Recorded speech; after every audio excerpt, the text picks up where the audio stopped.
Quantum racism, how whiteness collapses race into denial and power. Racism is always somewhere else.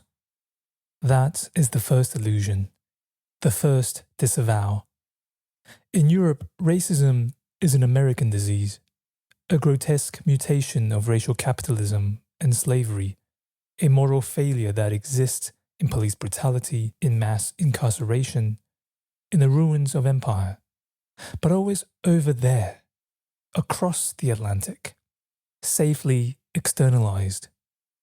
In America, racism is historical, a crime already solved, an archive of grainy photos and sepia-toned atrocities, a collection of tragedies that no longer implicate the living. And everywhere, racism is someone else's problem, someone else's doing, someone else's burden to bear. The myth is simple. Whiteness is neutral. It is not something that acts. It is something that simply is. Racism within this frame is not a structure produced and maintained by whiteness, but an experience suffered by others, an affliction, an aberration, something to be studied and measured in the bodies of the racialized, a pathology belonging only to those deemed pathological. But who is doing the measuring? Who decides where racism is found? Who are these so-called neutral, colorless people, the ones who stand outside the problem they create? The mistake has always been in the framing. Are you racist? The question is not an inquiry, but an inquisitional trap, an epistemological dead end that reduces racism to a matter of personal morality rather than a structure of power. It allows for only two answers, guilty or pure, bigot or innocent, a fixed moral binary designed not to reveal racism, but to absolve those in power. If racism is only a matter of intent, then structural advantage, unconscious bias, historical inheritance, none of it exists. It cannot. Because to acknowledge it would be to implicate everything. And like any inquisition, only the ordained may conduct it. The language of the new church is anti-racism, but its clergy determine who stands trial, who is condemned, and who is granted absolution. And so whiteness retreats into plausible deniability. Racism becomes a ghost, something that haunts the margins, but never the center, always disavowed, always deferred. Freud's return of the repressed is visible everywhere. Racism does not disappear. It resurfaces in new forms. Resentment toward affirmative action, outrage at being labeled, the quiet, the simmering anger of those who once held unquestioned dominance. The racial resentment of white liberals is no different from that of conservatives. It merely wears better branding. It speaks the language of progress while maintaining the structure of exclusion. It sponsors diversity panels while enforcing border policies. It condemns injustice in one breath and legislates against migration in the next. This is why classical models fail. Racism is not a stable condition, not a simple binary, not a matter of one bad actor or one bad law. It is probabilistic, entangled, shifting in meaning depending on who observes it, how it is measured, where it is spoken. The same people who declared themselves anti-racist in public wielded the same structures of exclusion in private. The same institutions that parade diversity in marketing campaigns quietly uphold racial hierarchies in hiring, in admissions, in policing. Racism exists in a state of superposition, both present and absent, both admitted and denied, until an event forces it into view. A hiring decision, a police stop, a statistical breakdown. A moment of collapse when the illusion of neutrality shatters and something undeniable emerges. A pattern, a structure, an outcome that can no longer be explained away. The problem is not new. It is only newly visible. What if we stopped pretending racism is a static condition and recognized it as a quantum phenomenon, not binary but relational, not fixed but entangled, not a matter of personal intent but structural probability? Classical physics once assumed reality was stable until quantum mechanics shattered that certainty. What happens when we do the same to race? What happens when we stop looking for racism in the certainty of individual guilt and start seeing it in the probabilistic field of structures, histories, and power? What happens when we stop asking, "Are you racist?" and start asking, "Where is racism moving next?"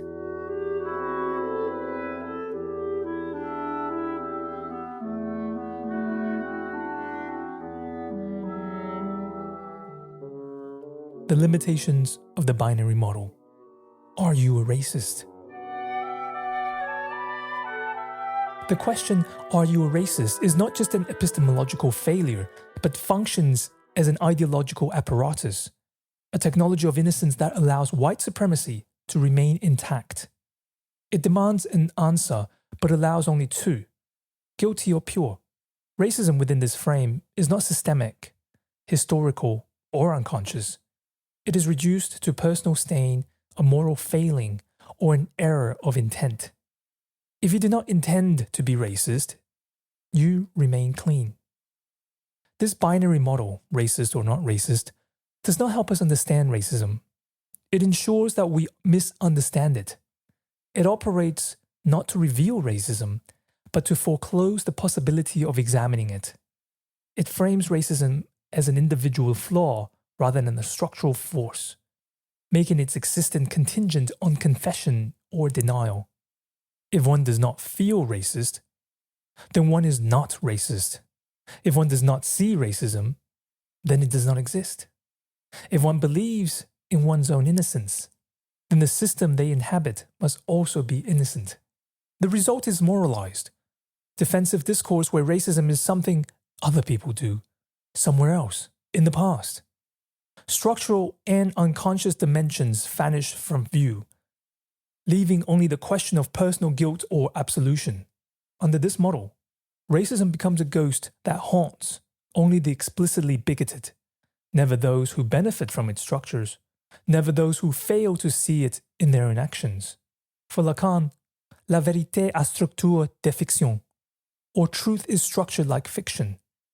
It is not a direct reflection of reality, but something mediated through language, fantasy, and the unconscious.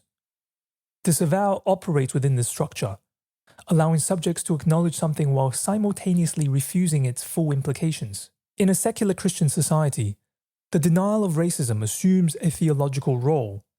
It is not enough to avoid racist actions. One must also believe in one's own innocence. This is why when Kanye West accused George W. Bush of, quote, not caring for black people, Bush did not engage with the claim itself. He did not interrogate the racial impact of his policies, nor did he attempt to disprove the charge on factual grounds. Instead, he simply resented of being accused. The wound was not in what had happened, but in being made to account for it. This is the fundamental operation of disavowal, Verleumdung. I know very well, but even so. A subject may acknowledge racism as an abstract reality. Yes, racism exists, yet refuse to see it where it implicates them directly. But I am definitely not racist. Disavowal allows one to speak of racism and acknowledge its existence, but only at a safe distance. In the past, in other societies, but never here, never now.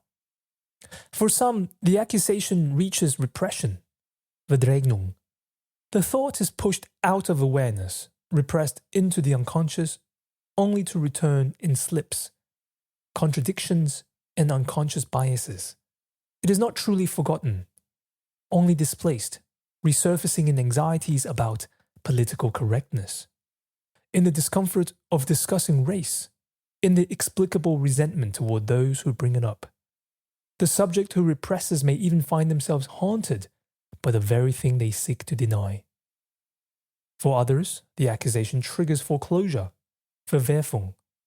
Unlike repression, foreclosure does not merely push the thought away, it banishes it entirely from the symbolic order. There is no internal conflict, no unconscious return. The possibility is never entertained to begin with. Here, the very question, "Are you racist?" is not just offensive, it is incomprehensible. To suggest racism exists in the present is to utter nonsense, to violate the real. The reaction is outrage, not because the accusation is untrue, but because it's unthinkable.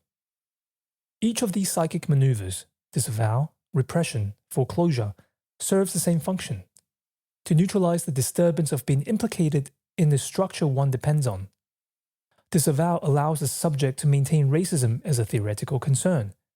Repression buries it only for it to return in unintended ways, and foreclosure renders it non-existent. But all of these responses remain bound to the binary model, the illusion that racism must be either present or absent, conscious or unconscious, real or imagined. This model does not just fail to capture racism, it actively distorts it. It ensures that racism can persist while remaining invisible. The classic model of racism, as something overt, intentional, and conscious, is a relic of a world that wants to believe racism is a problem already solved. But racism is not merely an ideology that individuals hold. It is a network of power, a historical structure, a mode of organizing reality. The moment we reduce it to a personal defect, we have already misidentified it. A better question than "Are you racist?" might be, where is racism? Where is it operating? Where is it concealed? Where does it move? Because as long as we remain fixated on who is racist, we will fail to see how racism functions. For those who want to see the full mathematical breakdown of this dynamic, including the recursive formulation, check out the article on Substack where the equations are laid out. Essentially, the stronger the racism gets, the stronger the denial becomes, creating a feedback loop that reinforces itself. Recognition is the only interruption to the cycle. But as recognition decreases, the structure tightens. To see it visualized, head to my Substack at ayoto.substack.com. The cycle ensures that racism remains unexamined. The more forcefully one denies, the deeper the repression. The deeper the repression, the harder it is to recognize structural racism. The harder it is to recognize, the more racism thrives unchallenged. The more it thrives, the more denial becomes necessary to maintain innocence. This formulation captures the self-perpetuating nature of disavowal, where denial doesn't just obscure racism, but actively accelerates its invisibility in a closed loop.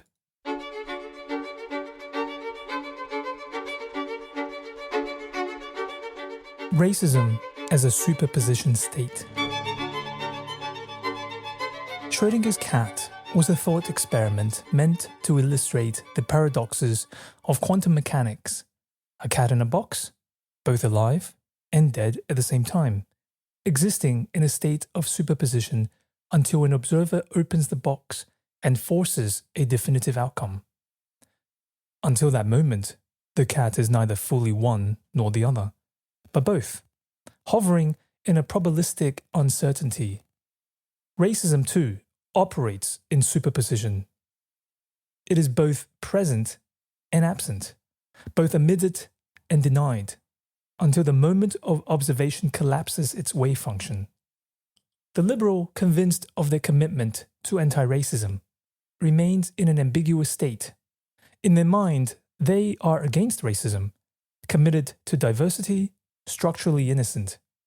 Yet in their actions, racism persists, not as a personal intent, but as systemic inertia, as unconscious bias, as the privilege of never having to look too closely.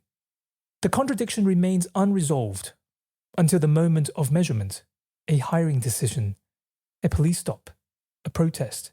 Each is a point of collapse, an event that forces a stance. the neutrality that once seemed self-evident dissolves, replaced by something measurable, a choice, an outcome, a pattern. The legal system functions much the same way. It insists on objectivity, on fairness, on a colorblind application of justice. It hovers in a state of supposed neutrality until reality forces its collapse.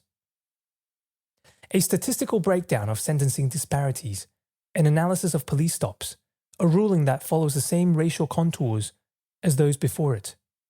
The system that claimed to be above race is suddenly revealed to be structured by it.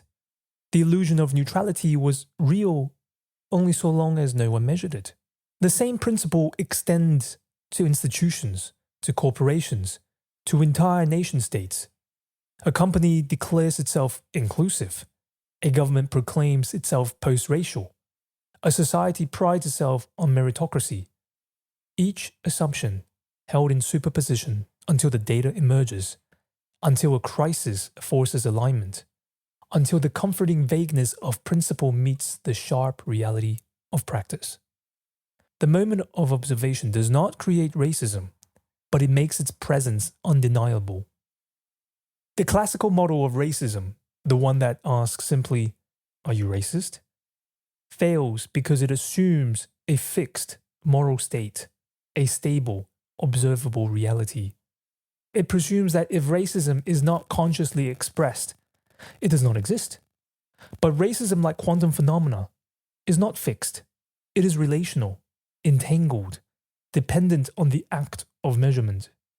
The mistake is assuming that what is not immediately visible is not there at all. The real illusion is not racism itself, but the belief that it vanishes simply because no one is looking. Racism as a probability distribution. If racism is superposition, we can express it as a quantum state function. Here, this describes the suspended reality. The wave function ket-psi racism holds both possibilities at once, the state of being racist and the state of being not racist. Neither fully materialize until the moment of observation. The symbols are precise, but the reality they describe is slippery. The terms ket R1 and ket R2 defines the two states. Ket R1, the not racist state, is the declared innocence, the moral self-perception, the insistence that one simply could not be racist. It is the version of the self that believes in equality, that votes the right party, that has the right friends and uses the right labels. But alongside it, inseparable, is ket R2, the racist state, the one shaped by structures, unconscious biases, and the quiet imposition of history and power. It is the hiring decision, the real estate policy, the assumption made in a split-second glance. Both of these states exist together, always. The coefficients A and B squared determine which state will manifest upon interrogation. They are the probabilities. How likely is it that, when pressed, a person will collapse into righteousness or implication? Some people lean heavily toward one side, but most hover in between, their certainty masking a deeper uncertainty. And then there is the collapse. A person, an institution, or a system remains in superposition until measured, until the moment they are forced to answer, was that racist? This is when the disavowal kicks in, when the insistence sharpens. That was definitely not racist. The quantum haze vanishes, and a single reality is chosen. But it is not the reality itself that changes, only what is visible, only what can now be acknowledged. This is the paradox of modern racism. Not that it is absent, but that it is suspended, held in probability, waiting for the right conditions to come into view. Racism in the present is always an event horizon, impossible to fully acknowledge while inside it or seeing beyond it. It remains obscured by repression, disavowal, and the limits of contemporary foreclosure. Yet, once it has passed, it retroactively appears inevitable. In hindsight, it is always recognized, repackaged as an obvious wrong, a historical lesson, a thing of the past that, of course, everyone saw. Take apartheid South Africa. Nelson Mandela, now a global icon, was once labelled a terrorist by Margaret Thatcher, who refused to sanction the apartheid regime. The same Western powers that now celebrate him fought tooth and nail to suppress his movement. Or segregation in the United States. Martin Luther King Jr. was demonized as a terrorist. His peaceful protests met with police violence. White moderates urged patience, claiming integration was moving too fast. Today they quote him selectively, pretending they were always on the right side of history. And consider that Nazi Germany drew direct inspiration from American segregation laws and eugenics program, many of which were shaped by leading academics at Stanford University. The Nazis admired US racial purity laws and even debated adopting America's one-drop rule before rejecting it as too extreme. David Starr Jordan, Stanford's founding president, was a vocal eugenicist who promoted forced sterilization and racial hierarchy through the American Breeders Association. Lewis Terman, another Stanford professor, expanded these ideas through intelligence testing, arguing that eugenics could identify and control genetic inferiors. Their work helped establish the legal and scientific framework for racial policies that the Nazis studied and adapted. Yet after World War II, the Holocaust industry worked to erase these transatlantic ties, rebranding Nazism as a uniquely German pathology rather than a part of a broader Western racial project. There's also the white feminist imperialists like Thatcher, but also Emmeline Pankhurst, Hillary Clinton, and Madeleine Albright, who framed their struggles as universal while defending colonialism, mass incarceration, and military interventions in the so-called Global South. They opposed apartheid and oppression only when it became politically convenient. And now, the genocide in Palestine. To name it as such is considered radical, impolite, even extremist. The media insists on neutrality, on waiting for history to settle the facts. But history does not settle facts. It only provides the distance needed for those in power to claim they were never complicit. In a few years, even the whitest liberals will say, yes, it was terrible. It was racist. It was genocide. But today, they insist that the Israel-Palestine conflict is too complicated to say for sure. This is how racism functions as an event horizon. It is unseen in its moment, yet in hindsight, it was always recognized. The only ones who seize it as it happens are those who suffer it and those who refuse to wait for history's permission to speak. The observer's paradox, how measuring racism distorts and sustains it. In quantum mechanics, the act of measuring a system changes its state. The same is true for racism. A racialized person enters a room, and the atmosphere shifts, subtly at first. A pause, a flicker of recalibration. The persons of colorlessness adjust, faces contort. Some laugh too hard, some avoid looking. The room was never neutral, but now its asymmetry is exposed. When asked about racism, everyone scrambles under the same effect. The subject hesitates, calculates, and answers not with truth, but the answer that will make them seem like the kind of person who does not need to be measured. The numbers adjust, smoothing over the gap between belief and behavior. Legal institutions, too, know better than to ask too precisely. To define racism with precision would be to trap themselves in it, to make it legible in ways that could be counted, quantified, litigated. Instead, they let it remain spectral, unspeakable in legal terms, a thing best left in policy footnotes rather than at its center. Measuring racism, then, is never neutral. Who holds the instrument? Who is under the lens? The act of observation does not reveal, it rearranges. self-reporting will always smooth over contradiction, but the structure remains indifferent to individual confessions.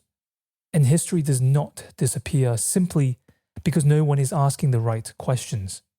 It lingers, shaping what is seen, what is said, what is measured, and what is quietly left out. The racist entanglement of Bell's theorem. Bell's theorem shattered the illusion that reality is local, that things exist independently, that cause and effect move in neat, linear chains. It proved instead that particles, even separated by vast distances, remain entangled. Change one, and the other shifts, no matter how far apart they are. Reality does not behave the way we think it should. Racism works like that too. It does not exist in isolated acts of prejudice or in the convenient villainy of the far right. It moves through institutions, through economic policies, through the reflexive denials of those who claim to oppose it. It is in the laws that criminalize migrants, and the think tanks that fund diversity panels, in the police departments that kneel for the cameras, and the governments that bomb foreign cities in the name of human rights, in the name of freedom. It is not one ideology or one party. It is entangled. Columbia University's board members, who voice public commitments to diversity while investing in arms manufacturers, surveillance technology, and gentrification projects, are not contradictions. They are proof that the machinery of oppression requires liberalism to function. The German left, which condemns racism while passing laws that criminalize Palestinian solidarity and uphold deportation policies against migrants, does not fail to see its hypocrisy. It depends on it. The well-meaning white academics and journalists who write papers on anti-racism but default to gatekeeping when confronted with voices that challenge their authority do not undermine their own work. Their authority was always contingent on keeping certain voices in their place. Bell's theorem tells us that particles do not have pre-existing independent states waiting to be revealed. Their properties emerge only in relation to the system. Systemic racism operates in the same way. It is not reducible to individual bad actors or singular policies, not just a matter of punishing one cop, indicting one leader, banning one hate group. The mistake is thinking you can isolate it. You can't. The moment you try, it has already moved elsewhere. Execute one CEO, and capital reorganizes itself before the body hits the ground. Dismantle one border wall, and immigration laws tighten. Visas become impossible. Entire populations rendered stateless within the stroke of a bureaucrat's pen. Past affirmative action and white resentment metastasizes, clutching at the illusion of meritocracy, reframing the loss of an inherited advantage as persecution. The structure does not break. It adapts, absorbs, finds new ways to justify itself, slipping just beyond the grasp of reform. Racism is non-local. It spills across borders, across centuries, into places its architects never imagined. It lingers in the way institutions function, in the way opportunities narrow, in the way power defends itself. The liberal establishment, the academic gatekeepers, the journalists who frame oppression as a historical artifact rather than an active structure, the think tanks that pay lip service to justice while ensuring nothing truly shifts. These are not contradictions in the system. They are the system. White liberals are no better than conservatives. They are simply better at maintaining plausible deniability. The far right is the attack dog, but the white liberals are the gatekeepers. Without either, white supremacy would collapse. The Heisenberg uncertainty principle of racism. The uncertainty principle states that you cannot precisely measure both the position and momentum of a particle. The closer you look at one, the more the other slips out of focus. Racism works like that too. Try to measure intent and impact blurs. Fixate on impact and intent becomes unknowable. The harm exists regardless, but the debate locks into place. Did they mean it? Did they know? Was it racism? Or just a mistake? These questions drag the conversation sideways, away from the structure, toward the individual. Zoom in on a single racist act, and the system disappears. Zoom out to analyze the system, and the individual becomes irrelevant. A well-meaning person upholds a racist institution. A virulent racist gets caught in a bureaucracy that operates without malice. The pattern is clear, but the measurement never quite satisfies. Try to trace today's racism back to its historical roots, and the distortion begins. How much of the present is because of the past? How much is something new? The past is not the past, but in measurement, it never arrives completed. The Heart Sutra, one of the most well-known texts in Mahayana Buddhism, illuminates this paradox in its most famous line, 色即是空, 空即是色. Form is emptiness. Emptiness is form. It does not mean that form does not exist, just as it does not mean that emptiness is a void. It means that the nature of things is contingent, relational, impossible to fix in absolute terms. Just as the more you measure racism, the more its dimensions shift. Individual and systemic, historical and immediate, visible and unseen. So too, all phenomena lack independent existence. They arise through causes and conditions, through interwoven histories and structures, and are fundamentally impermanent. The Heart Sutra, dating back to the 1st century CE, likely emerged within the Prajnaparamita tradition in India, before being translated into Chinese by Shenzang in the 7th century. Its influence spread through East Asia, shaping Zen, Tibetan, and Pure Land traditions. It is short, paradoxical, meant to be recited, not merely understood. It unsettles conceptual grasping. Its famous refrain, 无无明, 亦无无明尽, no ignorance, also no end of ignorance. This could just as easily apply to racism. There is no single thing called racism, no place it begins or ends, only a field of entanglement, causes arising through other causes, systems reinforcing themselves, perception shaping reality even as reality undoes perception. To measure racism, then, is not to pin it down, to isolate it in a single instance or statistic. It must be mapped probabilistically, both individual and systemic, both past and present, both intention and effect. The moment you try to make it simple, you have already lost sight of what you were trying to see. Desire as variable in wave-particle duality. Decolonial psychoanalysis unravels the racial fetish at the core of Western desire. Freud's theory of fetishism explains how the subject displaces the castration anxiety onto an object of fixation. But in the colonial order, this object is not a thing, but a person, racialized, desired, despised. The colonial gaze does not see its subject as fully human. It fractures them, turns them into a paradox. Hypersexual yet repressed, seductive yet forbidden, always available yet never truly accessible.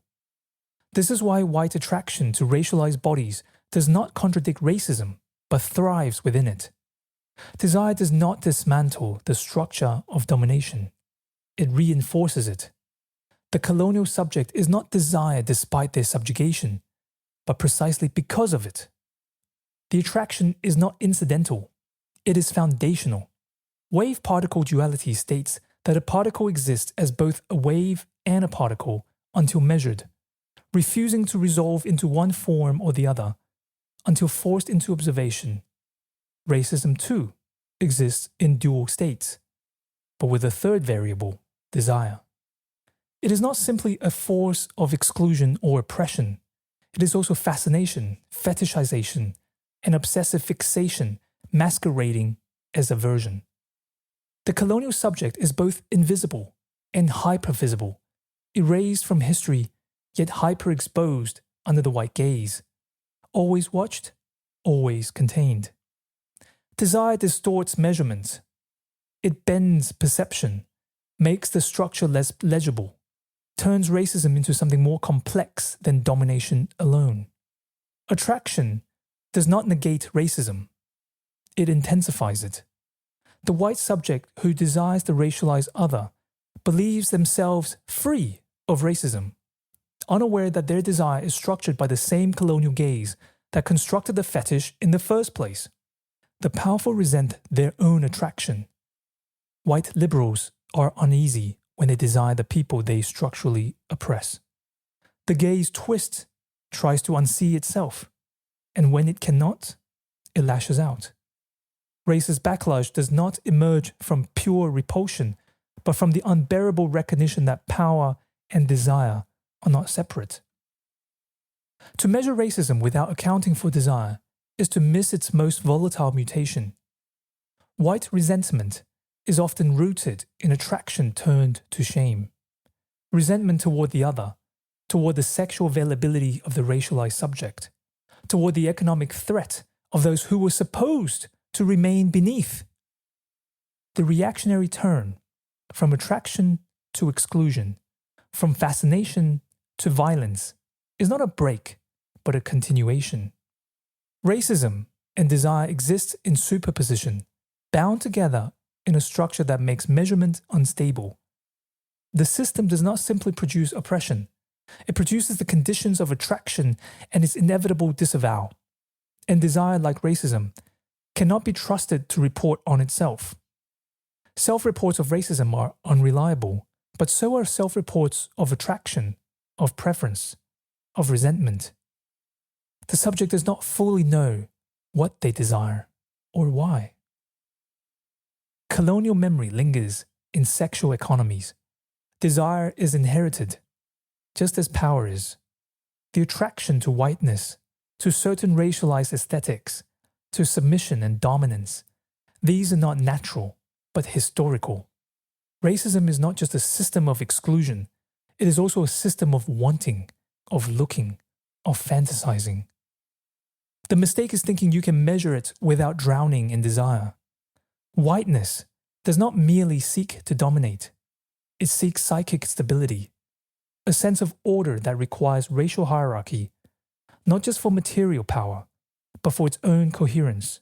It needs blackness, Asianness, Arabness, indigeneity, Muslimness, otherness, sites of projection, scapegoating, and fetishism.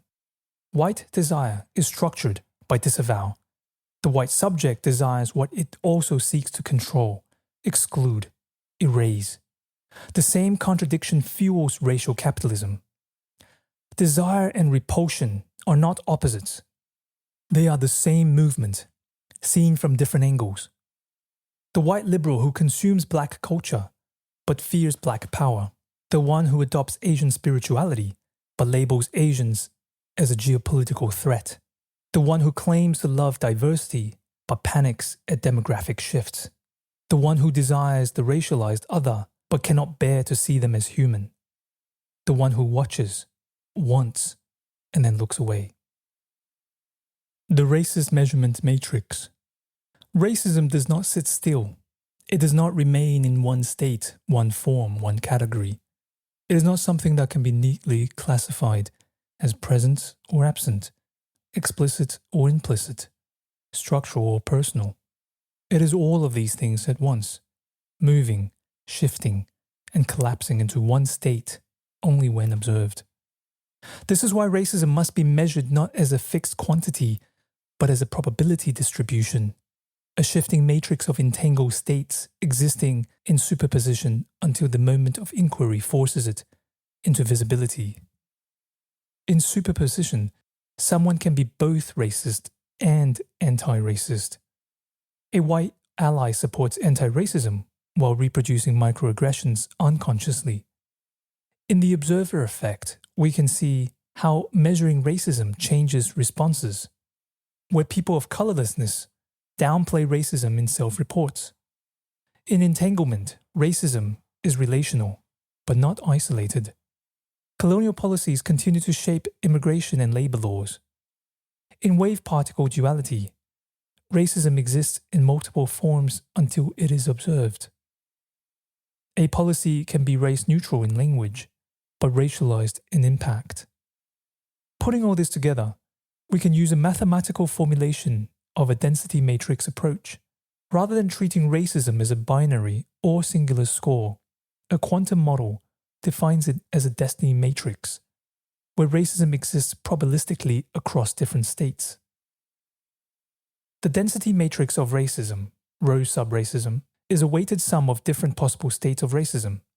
P sub n are probability weights assigned to different racism states, where each ket Rn is assigned a probability P sub n representing how likely that particular manifestation of racism is in a given system. This model allows for multidimensional measurement, where racism is neither a single score nor a fixed category, but a dynamic probabilistic field. The probability distribution shifts depending on who is measuring, where it is being measured, and in what context, just like quantum systems collapse under observation.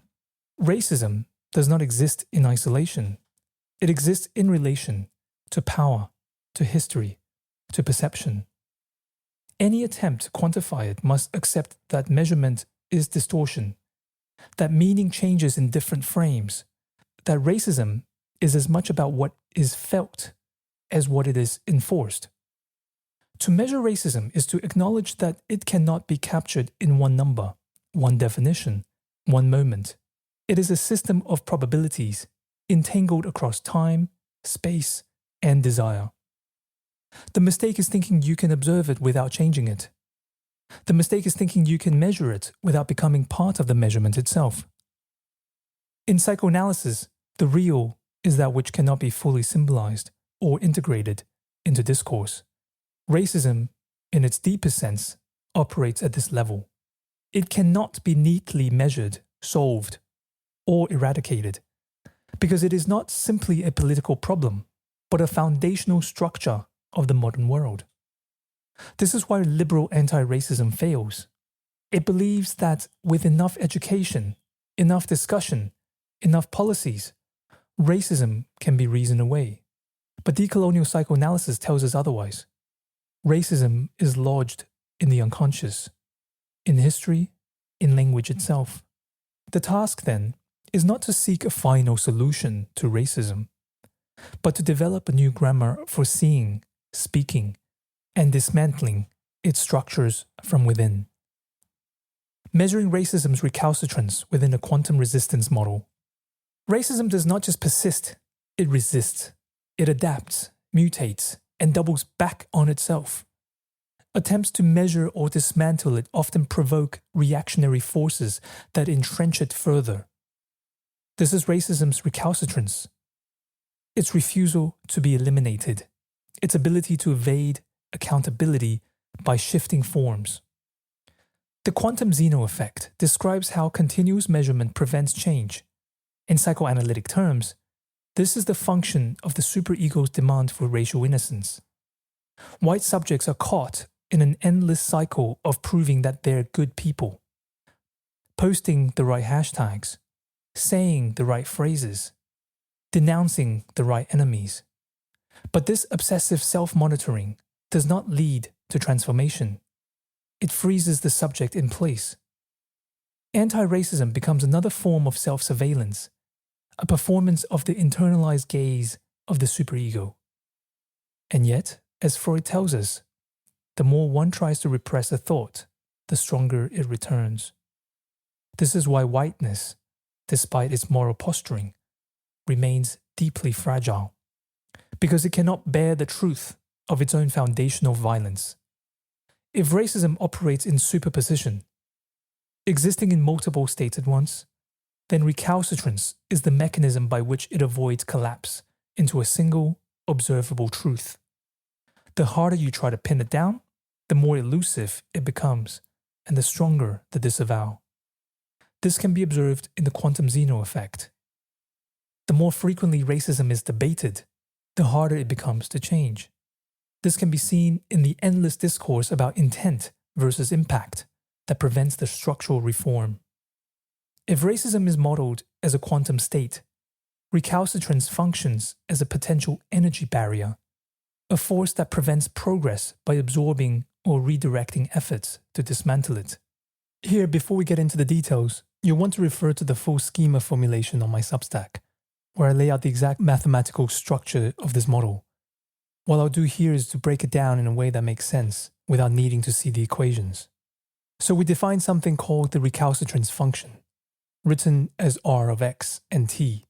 Here, X stands for the intensity of anti-racist intervention, how strongly racism is being challenged, and T represents time, the historical persistence of racism. The longer racism has been entrenched, the harder it is to dislodge. So then if we reintroduce V of X, which represents resistance potential, this isn't just inertia, it actively grows stronger in response to anti-racist efforts. The more pressure applied, the more the system defends itself. At the center of the model is psi sub racism, or the wave function of racism. Think of it as racism's state of existence. It shifts depending on how it is measured. Several variables shape the behavior. K represents the systemic inertia and how deeply racism is embedded. Omega captures its adaptability, how fast it mutates and reforms in response to resistance. To explain how racism resists change, we use something called potential barrier function, written as V of X. Here we bring in the Hamiltonian operator, H, which represents the total energy of the system, and del squared, which measures how deeply racism is woven into social structures. So the key takeaway is that when V of X is high, meaning that the system has built strong resistance, racism remains intact, no matter how much external pressure is applied. This is why racism doesn't just appear when confronted. It shifts, it reconfigures, it finds new ways to sustain itself. White supremacy has learned its own defense mechanisms. When confronted, it does not attack directly, it absorbs. It does not silence discussion, it sponsors it. The best way to prevent a system from changing is to ensure it remains under constant scrutiny, measured at every moment, debated endlessly, but never acted upon. The political economy of race talk, diversity panels, DEI workshops, racial sensitivity trainings is not an accident. It is a containment strategy. The more racism is analyzed, dissected, and discussed, the less it needs to be dismantled. It is no coincidence that anti-racism, in its most institutionalized forms, now resembles a lucrative consultancy industry. Talking about race has become a multi-billion-dollar business, one that thrives on the endurance of the very structures it claims to challenge. If racism remains in constant measurement, it cannot progress or change. The discourse freezes in place, cycling through the same questions. Is racism real? How bad is it? Are we overreacting? Each time, the question arrives as if it has not already been answered 1,000 times before. This is not the sign of a culture reckoning with its sins. This is the sign of a system stalling for time. Racial discourse is not the same as racial transformation. The production of debate on television, in academia, in policymaking serves a purpose: to give the illusion of movement while ensuring stasis. The more time spent defining racism, the less time spent dismantling it. The more precise the language of injustice becomes, the more it is defamed, rendered polite, slotted into bureaucratic frameworks that make revolution impossible. This is the quantum Zeno effect in action. Constant observation prevents the collapse of a system into a new state. A racist structure, when placed under continuous scrutiny, does not dissolve. It calcifies. Every debate over whether racism exists, every polite argument over its severity, every call for patience and incremental change is another act of reinforcement. The mistake is assuming that the conversation itself is progress. It is not. The function of whiteness is to sustain itself, and its most insidious trick is the illusion of self-critique. This is why white liberals would rather debate racism than dismantle it. This is why anti-racism, institutionalized, becomes another arm of white supremacy, another buffer zone between power and its consequences. There is a reason why no revolution ever came from a panel discussion. White supremacy does not fear dialogue, it sponsors it. The endless discourse on race is not a challenge to the system but a symptom of its survival. Piers Morgan does not fear debate. He thrives on it. His entire function, like that of so many others, is not to engage in discussion, but to trap it in an eternal loop. The spectacle of argument replaces the possibility of change. The most effective strategy for ensuring nothing changes is to talk about it forever, to keep the conversation going just long enough for history to forget what it was supposed to act upon. In 1970, Australian journalist Richard Carleton asked Ghassan Kanafani why his organisation would not engage in peace talks with the Israelis. And Kanafani, without blinking, laid bare the structure of power. You don't mean exactly peace talks, you mean capitulation, surrendering. Why not just talk? Talk to whom? Talk to the Israeli leaders. That's kind of conversation between the sword and the neck, you mean? Well, if there were no swords and no guns in the room, you could still talk. No, I had never seen any talk between a colonialist case and a national liberation movement. But despite this, why not talk?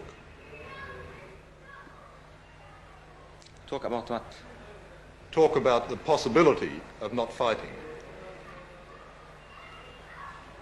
Not fighting for what? Not fighting at all, no matter what for. Yeah, and people usually fight for something and they stop fighting for something. So you can't tell me even why should we speak about what? Well, stop fighting. For what? Or talk about stop fighting, why? Talk to stop fighting, to stop the death and the misery, the destruction, the pain. The misery and the destruction and the pain and the death of whom? Of Palestinians, of Israelis, of Arabs. Of the Palestinian people who are uprooted, thrown in the camps, living in starvation, killed for 20 years, and forbidden to use even the name Palestinians. They're better that way than dead, though. Maybe to you, but to us, it's not. To us, to liberate our country, to have dignity, to have respect, to have our mere human rights, is something as essential as life itself. These conversations are not neutral. They are structured by power, by who sets the terms, by who holds the blade, and who is expected to remain civil as it rests against their throat.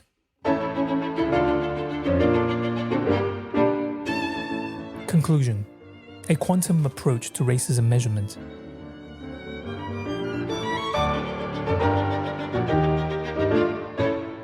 Racism is not an object to be studied under controlled conditions. It cannot be located, extracted, or removed like a tumor. It is not a question of bad actors, bad policies, or isolated historical moments. It is structural yet ambient, explicit yet imperceptible, a contradiction that refuses resolution. To say it exists is banal. To say it persists despite every law, every diversity initiative, every moral consensus that declares it wrong, that should be more alarming than it is. If racism is a quantum phenomenon, then measuring it does not merely reveal its presence. It alters its state. But who holds the instrument? Who decides what is being measured? Is it the one who experiences it, or the one who denies it? If a racialized person names an experience as racist, and a white observer declares it neutral, whose perception collapses the wave function? And what if the denial itself is the mechanism through which racism remains intact? The act of measurement is never neutral. It is an operation of power. Those who define racism are those who hold the power to excuse it. We are told that racism is either past or present, either structural or individual, either explicit or unconscious. That it is a thing of history, yet somehow also a thing that never truly happened. At least not here. At least not now. But what if it is both at once? What if it is neither? What if the binary itself is part of the machinery that ensures its survival? The legal system remains in superposition until a case forces it to collapse into a ruling. But this process is not neutral. Power structures dictate when and how the collapse occurs.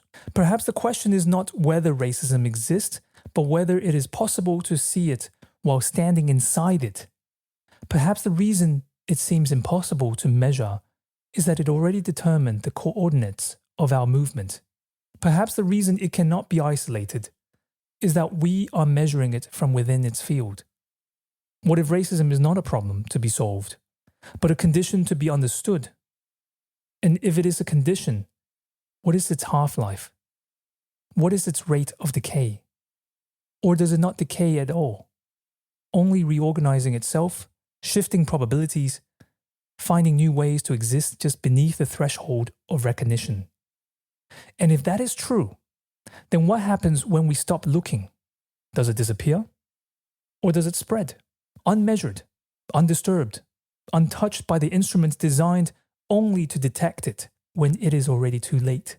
The accusation of racism triggers a crisis in the white subject's superego. The superego, as Freud describes, is the internalized voice of authority, punishing the subject with guilt. But guilt, as Lacan reminds us, is not a true ethical reckoning. It is a way to avoid responsibility. White guilt does not lead to dismantling racism. It leads to hypermoralism, fragility, and the performance of anti-racism without structural change. This is why racism remains caught in an eternal loop. The white subject experiences the accusation as an injury, not a revelation. The response is not introspection, but self-defense. "I am not racist," says the white. A desperate attempt to ward off the punishment of their own superego. White supremacy depends on keeping racism in a quantum haze. Never fully admitted, never fully denied. Racism remains in unresolved potentiality because acknowledging it fully would demand action. The origins of quantum mechanics, like those of anthropology, psychology, and genetics, are rooted in European intellectual traditions that excluded racialized knowledge systems. While quantum theory here serves as a metaphor, it bears mentioning that physics itself, like every field, has been wielded as a tool of white dominance. Werner Heisenberg, Niels Bohr, Schrödinger, none of them saw their discoveries in relation to colonialism or racial politics, but their epistemic framework emerges from a tradition that assumes an unmarked observer, a classic Western colonial gaze. The assumption that measurement is neutral is in itself a white supremacist idea. Whiteness has historically positioned itself as the universal measurer, the neutral observer of reality. Just as quantum measurement affects what is measured, white supremacist epistemology determines what is real in the first place. Racism is not merely difficult to measure. It is measured through a system designed to obscure it. This is why any critique functions like a reverse dog whistle. It does not summon white supremacy so much as reveal it. The very act of speaking makes it known. The hornet's nest does not need to be found. It has already been built around you. Racism is not the real because it is unknowable. It is the real because it is unbearable for whiteness to fully acknowledge. To say that racism is too complex to solve is itself a form of white deferral. Racism is not mysterious. It is profitable. It is not unsolvable. It is maintained. The reason white supremacy avoids measurement is not because racism is too difficult to see. It is because seeing it clearly would demand dismantling it. So then the final question is not whether racism exists or whether it is possible to measure it, or whether it can be ever solved. The final question is, what happens when we stop pretending it is complicated? And who exactly is most afraid of the answer?